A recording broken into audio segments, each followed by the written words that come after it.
Back in 2013, I lived in Providence, Rhode Island, and had moved there for a new job. It was just me living there in a quaint and spacious townhouse with my then 4-year-old daughter. We were relatively new to the area and didn't know many of the people, but did become familiar with the kind older gentleman who lived next door. For the purpose of the story, his name was Ben. We lived in a duplex. Our street was lined with beautiful floral trees, and it was quite nice.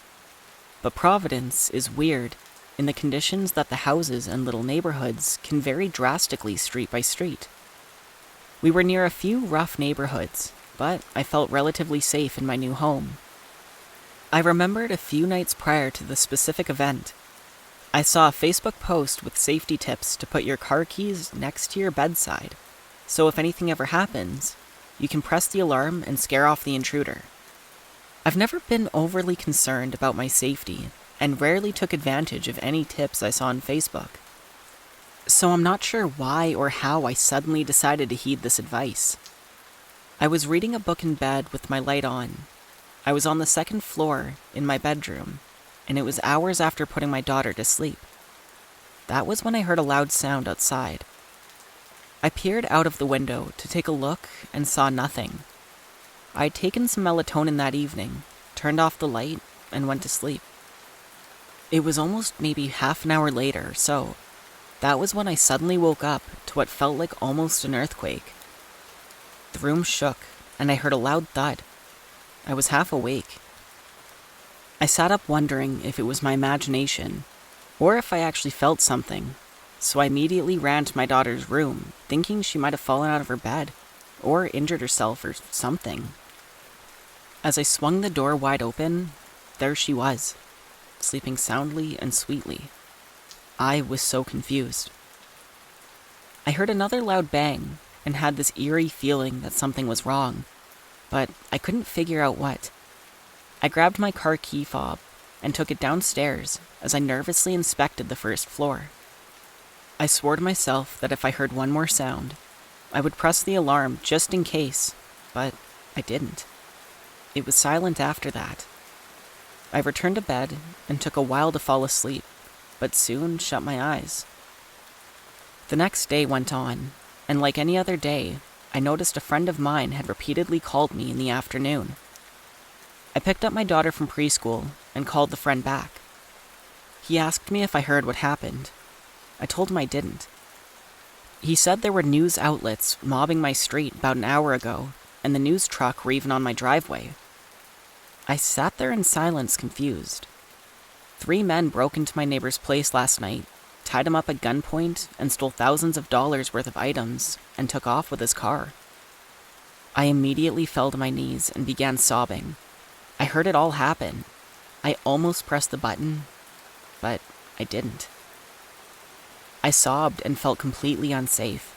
I asked a friend to come over for the night to stay with us, but it wasn't until next day I got the chance to speak with Ben. Ben explained the whole story and told me the cops wanted to talk to me so I could share what I heard and had experienced. He said the men smashed the window in his basement and entered through there. That would have been the sound I heard before going to bed. Apparently, the timeline suggests that they saw my light and me peering out the window. They waited 30 minutes or so until my light went out to enter the premises. They didn't realize he was home, and since he'd gone to bed early that night, it was suggested that they scoped out his place beforehand. He had been asleep when one of them was rummaging through his stuff upstairs in his bedroom, which was directly on the other side of my closest shared wall. The sounds and shakes that I heard and felt were apparently the intruder knocking him down to the ground after realizing Ben was there. They cupped his mouth and told him if he made another sound, they'd kill him. This is why I didn't hear anything else after investigating. After, they tied him up, and he remained tied up for over 12 hours, and eventually broke free before calling the police. I cried again and profusely apologized to Ben. I explained what I had heard. He simply said that when he was tied up, all he could think about is that he was glad it didn't happen to me and my little girl. I really don't know what I would have done if my daughter and I had experienced that level of trauma firsthand. Ben seemed to be okay considering all that had happened, but it took me so long to feel safe again and for all the guilt to subside. They never caught the guys, so I ended up ordering a taser, which is illegal.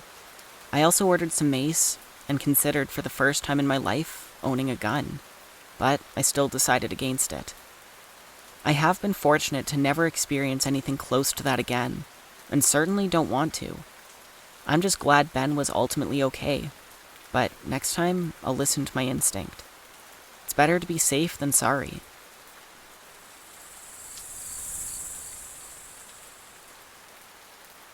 To begin the story, it's important to understand that my dad was never a good father. He lacked all the qualities a normal, mentally healthy father would, and we lived in a very low-income housing. When he was in high school, he told me he was unable to have kids due to a car accident, leaving his bits mangled. Unfortunately, he could in fact have kids, and in his now 20s to 30s, he managed to accumulate 13 kids. 15 now. I was 13. Even though I lived week on and week off custody with my father, it feels like I never really got to know him, nor was I ever introduced to more than one of my father's other kids that were before me. My older half-sister was the only one I'd ever met. I didn't even know her mom. A lot of this memory has been repressed into deep corners of my mind, so details might be foggy. I'm now 21, and I only recently fully acknowledged that it happened. I even confirmed it with my mom. When I was 10, someone entered our apartment. I can't remember what his name was, but he claimed to be one of my father's long-lost children. He seemed to be in his late teens and early 20s. He asked if he could stay with us a while he attempted to get back on his feet after moving from California. We're currently in Oregon. He didn't seem to have much of belongings except an old laptop that was rough around the edges. He had mid-length hair, a light shadow on his face, and fairly skinny and tall. My dad was always weird about him, though. He told me that this was my brother, and that he's family, and will be taking my room for a bit while I sleep in the living room. What was weird was that my dad never let me enter my old room. I remember thinking, though, that my new brother was kind of odd, but he was a super cool guy. We played Minecraft together on LAN, and he was a programmer trying to make some Skyrim-like game, and showed me everything he had made so far. He stayed with us for around a month. The day he was chased out of our apartment, we were having a Minecraft redstone competition for whoever could make the cooler redstone build, and the next day, we would have to present what we made and decide who had the better build. Unfortunately, that never happened. It was that night. It was at least past midnight, and I heard screaming. It was clearly my father, and there was a loud banging coming from the other wall over in our apartment. After about 30 seconds of banging, I was on the couch, and I witnessed my father in a full rage, chasing out whoever my brother was, and he ran out of the apartment holding a knife. My dad was screaming, and he yelled and chased him outside of the apartment, but he ran away, and my dad came back to make sure we were okay. Much later that night, I went to sleep with my dad sitting in the living room until dawn, guarding the apartment. It wasn't until a few months later that I found out exactly what happened that night. Now, these were my father's words, and he liked to exaggerate a lot, so take this with a grain of salt. Apparently, whoever was pretending to be my brother went into my father's room late at night and stabbed him in the chest while he was sleeping. My father had woken up. He had previous military work in the Middle East, and I guess he sprung up pretty quickly into action, and he saw that my younger sister was about to get stabbed. My father tackled the man and wrestled him for a bit, beating him senseless. After a struggle, he managed to get free and run out of the apartment. That's about all I can really remember. Recently, I asked my mom about it, and she basically confirmed the whole story, and added in some bits that put it all together. My mom saw the stab wound herself, and said he never went to the hospital, but instead she patched it up for him, since she's a nurse, and they couldn't afford that anyway. It wasn't really that bad, she said. I guess at some point after it happened, I also told her about it, which I don't really have any memory of. Also, the police did come at some point. They wanted to take a look around. The impersonator was wanted in California, Oregon, and Washington for a multitude of crimes. I don't remember his name, so it's not like I can ever find out if he was caught. There really isn't a good way to wrap this up, so for lack of better words, don't let random people into your house.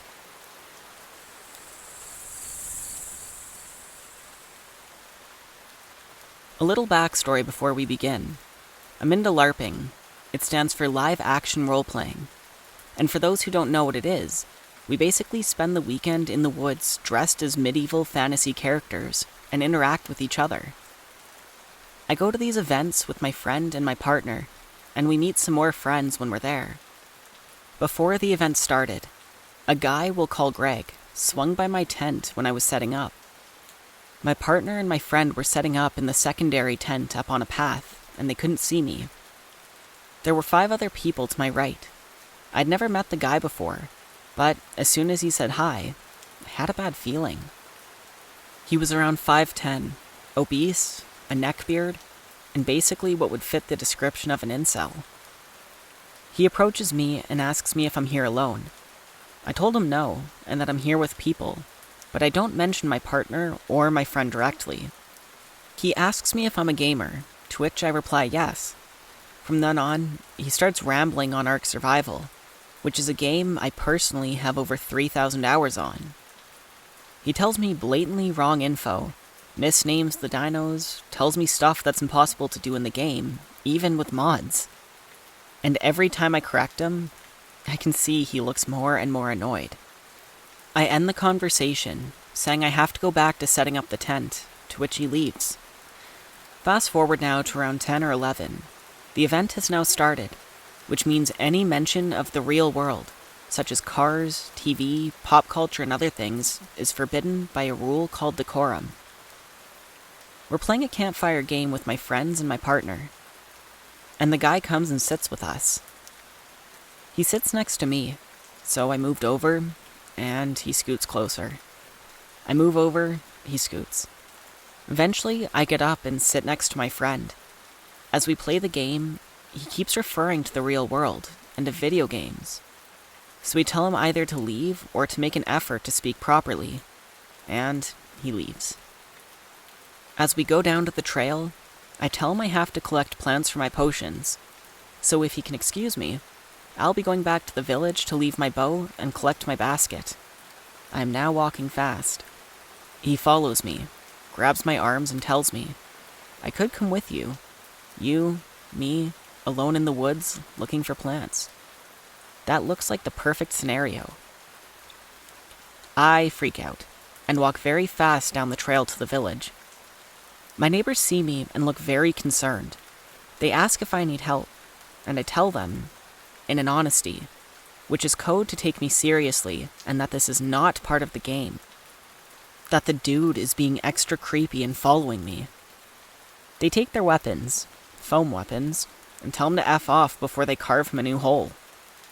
I stay with them for a few minutes before chilling with my friends. Night falls. We're having fun, stuff is happening in terms of fighting and encounters. Then, at around midnight, I decide to go to the bathroom. At that point, I haven't seen the guy since 7 p.m. As I come back from the bathroom in complete darkness, the guy jumps from a bush and pins me against a tree. He tells me he's not proud of me, and that I've been leading him on, and that he doesn't understand why I would hold another guy's hand and hug 3 other guys, but not him. I tell him I hold my fiancé's hand, and I do hug my friends, but he's neither. I also just tell him to stop his BS, in all honesty, to which he answers, but what if in all honesty, I just want a little kiss, huh? Just a little kiss, and then you can go. I yell no, and try to hit him and get away. My friends who were right on the other side of the bridge separating us heard my scream. They took their weapons, called upon my neighbors, and around 10 people came careening down the bridge to help. The guy let me go and turned to my rescuers, saying he was just interrogating me for information concerning the demons, our foes. My friends who have seen how this guy's acted before tell him not to move, and that they're getting the owner of the LARP to deal with him. He tried to dissuade them, but my neighbors tell him to sit down and he'll be visiting Death's altar before he can move. I'm taken away by my fiancé, who is very worried and concerned about what happened. The owner comes, I explain what happens, and he takes Greg outside the play to discuss. From what I heard, he was kindly asked not to come back for future events. So Greg, my medieval stalker, let's not meet again.